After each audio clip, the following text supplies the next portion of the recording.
and welcome to the daily cyber briefing for Wednesday, the 3rd of May. I'm Stephen Ridgway.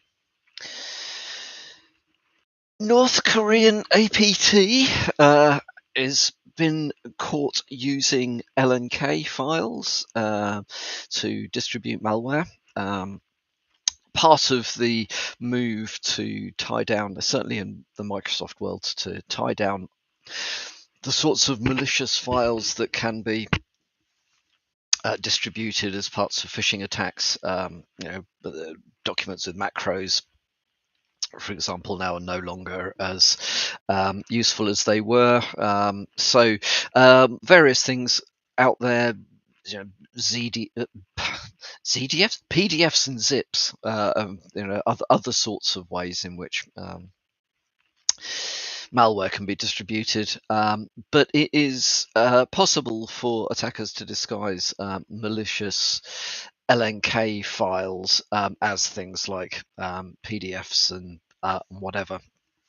So watch out for those. Checkpoint researchers have found that there is an uptick of those, specifically at the moment targeting South Korea from North Korea. However, because the method is well known and appears to work, expect this to crop up with other APT groups and other places. So make sure, I would say, that your email protection solution is configured to check for these sorts of things. So just a little heads up that one is on the up. Hackers exploit high-severity flaw in TBK DVR camera systems. So this is a 5-year-old vulnerability, CVE 2018-9995. Has come under attack again in the wild, as they say, in April of this year. So these cameras, cameras that are vulnerable to these attacks are quite widespread. So, according to TBK's website, there are currently something like 600,000 cameras, 50,000 CCTV recorders, and 300,000 accessories out there. Tend to be used in organizations in sort of banking, retail, government, rather than home use type stuff. So Internet of Things management is still not as sophisticated as management of other parts of technology, but definitely have a look at the article if you are using any of these cameras, and make sure that you have rolled out any patches that are available. Also, do seriously think about whether you really need these devices to be sat on the internet or not. Yes, it is a good means of transferring packets around the world. Yes, it is also a good means of presenting all your vulnerabilities to the world as well. So have a little think about that one. Researchers have uncovered a new flaw in BGP. So for the uninitiated, BGP is Border Gateway Protocol, which is the routing protocol that kind of ensures that the internet hangs together. So if you have done any networking, you'll be aware of the fact that there are various routing protocols in order to avoid having to have like whole hosts of static routes on all your devices. You send something to a default gateway, the default gateway just magically knows where to send the packets. Well, they do that often because of routing protocols. Now, some of those are sort of interior things, so how do you move stuff around your own organization? But once you get out onto the internet is owned and run by various telcos. Those telcos need to exchange routing information with each other, and one of the most commonly used, in fact, longest standing protocols involved in this stuff is BGP. Basically, if you can interrupt BGP, you can bring parts of the internet, or potentially very large parts of the internet, to a halt by effectively black holing traffic. Get sent somewhere where that particular router has no route to the destination anymore.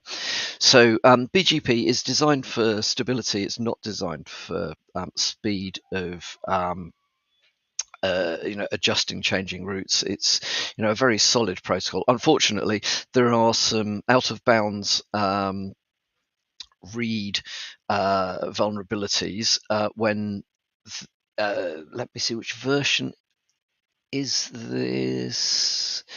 Yeah, FR routing, which is used in Bird Open, BGPD, RootOS, Juniper, Cisco IOS, various things are using this particular version 8.4 of FR routing, open source internet routing protocol suite. Has got this vulnerability. So basically, if you send a malformed BGP packet, you can DOS the router. Now, if you continue to send malformed BGP messages, you could prolong the denial of service. So this is quite serious. It's got a CVSS score of 6.5, which I think reflects the fact that all you're doing is basically knocking these routers offline. However, the potential impact of that would be higher because of the nature of what's happening to internet routed traffic. When BGP has had problems in the past, people have noticed that websites stop being available, emails don't come and go, all sorts of stuff goes on. So what can we do about it? Well, we can just hope that that the manufacturers of routers, Cisco, Juniper, you name it, whoever, and people running BGP on Linux or Unix or whatever are keeping on top of patching.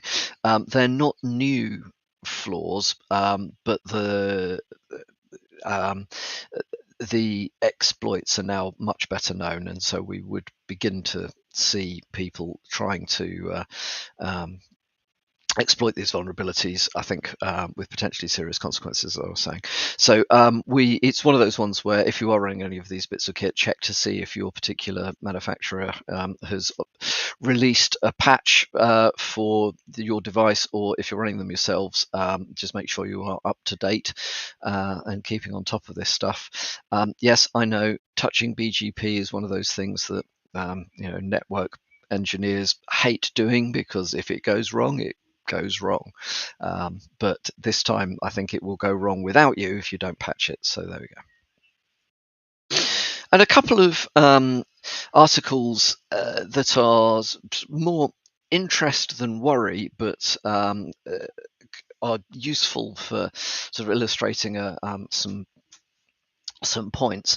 The Mullvad VPN service, which is, I think, Swedish, has been raided by the Swedish police, looking for information on Mullvad's customers. So Mullvad says they don't actually hold any data on their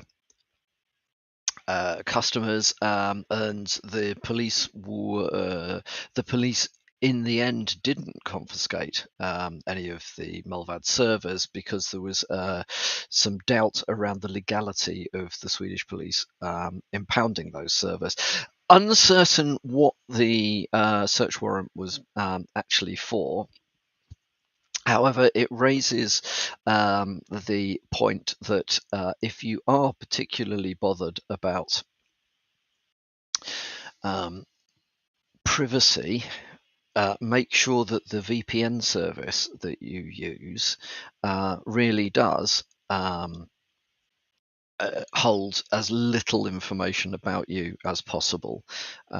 So that's perhaps less worrying in Sweden, but if your VPN service has got servers in some other parts of the world, you really don't want those governments to be able to impound data about what you've been doing through the VPN. So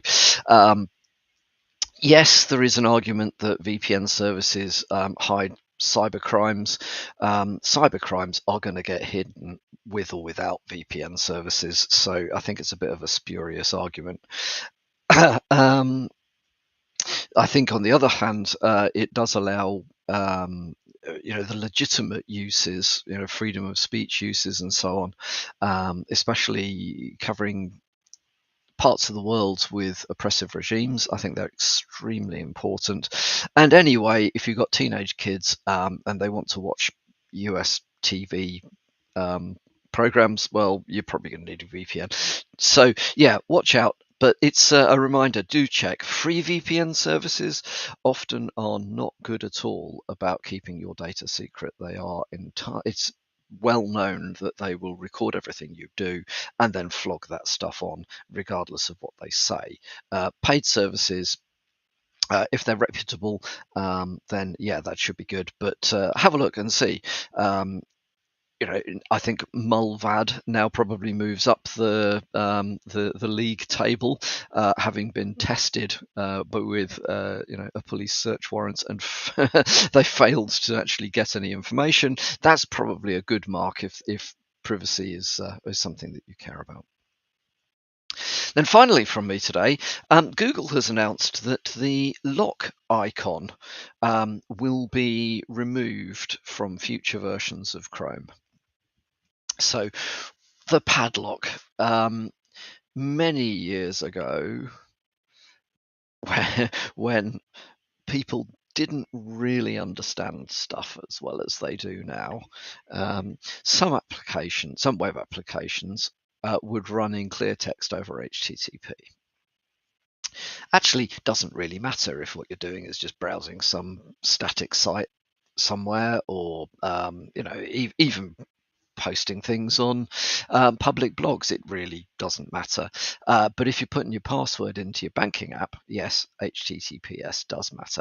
And because of this confusion around whether your traffic was going in clear text or encrypted, for a long time now, vast majority, something like 99% of all web pages are now loaded over HTTPS. Consequently, the padlock itself has ceased to be particularly useful. There is still a misunderstanding that if you see a padlock, that means that the site is legitimate. It doesn't. It just means that the traffic to and from that site is encrypted. So the vast majority of phishing sites, for example, use legitimate TLS or SSL TLS certificates run over HTTPS and have a valid padlock. So not particularly useful visual indicator anymore. Also, if you try to browse to a site that is not using HTTPS, most modern browsers flag up all sorts of warnings about the world is about to end. If you continue on from this point, expect all kinds of bad things to happen. So it's much less useful to have a padlock. In fact, the lack of a padlock, well, you would know all about it anyway before the padlock ever appears. So yeah, it makes sense to get rid of it. They're replacing it with like one of those icons that looks like a couple of sliders that you can adjust, and it just gives you sort of access to various bits of information about the website, because it is still useful to be able to do things.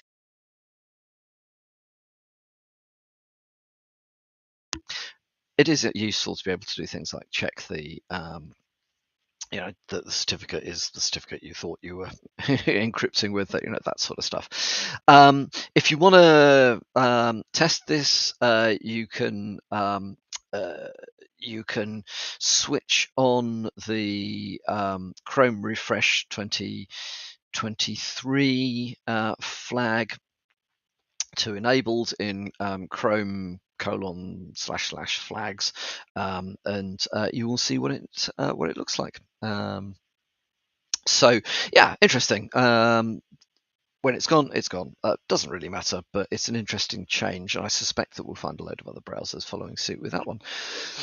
That is quite enough from me for today. So I hope you have a good Wednesday, and I'll speak to you all again first thing tomorrow.